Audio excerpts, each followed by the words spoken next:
धुंधली सुबह में जंगल के दिल में बोबो द बेयर और जीजी द बर्ड पेड़ों के बीच चल रहे थे। बोबो, जो एक बड़ा गोल मटोल भालू था, जंगल की शांति पसंद करता था, लेकिन वह हमेशा साहसिक कार्य के लिए तैयार रहता था। जीजी, उसकी छोटी और रंग बिरंगी दोस्त, हवा में उड़ते हुए अपनी सुनहरी पंखों से सूरज की रोशनी में चमक रही थी। जैसे जैसे वे चल रहे थे, जीजी ने कुछ अजीब देखा। पेड़ों के बीच एक हल्की सी चमक दिखाई दे रही थी।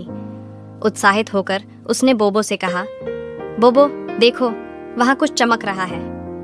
बोबो हमेशा की तरह जिज्ञासु ऊपर देखा और चमकते हुए वस्तु को देखा। वे जल्दी से उस ओर बढ़े और एक चमकते हुए पत्थर के पास पहुंचे जो जंगल की जमीन पर पड़ा था।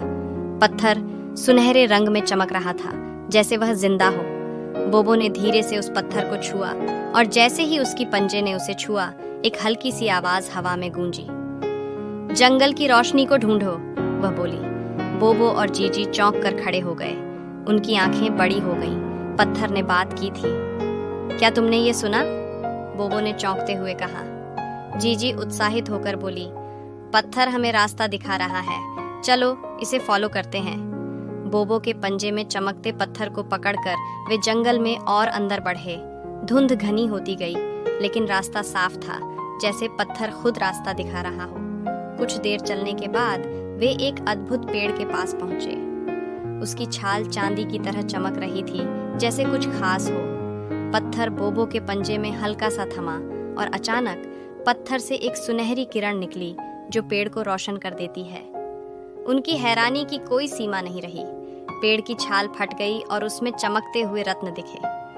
हमने इसे पा लिया, खजाना, जीजी खुशी से बोली। बोबो ने अपनी बड़ी आंखों से उसे देखा और मुस्कुराया। पत्थर ने हमें इस राज तक पहुंचाया। जंगल का जादू सच में है। वे वहां खड़े होकर अपनी खोज पर हैरान हो रहे थे।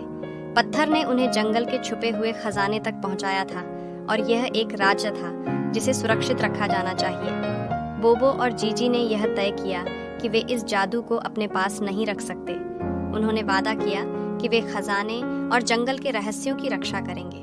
जैसे ही पत्थर से निकलने वाली सुनहरी रोशनी उनके चारों ओर चमकने लगी, उन्होंने वादा किया कि वे आगे भी जंगल में छुपे हुए रहस्यों की खोज करेंगे और जो भी नया राज सामने आएगा उसे जानने के लिए तैयार रहेंगे।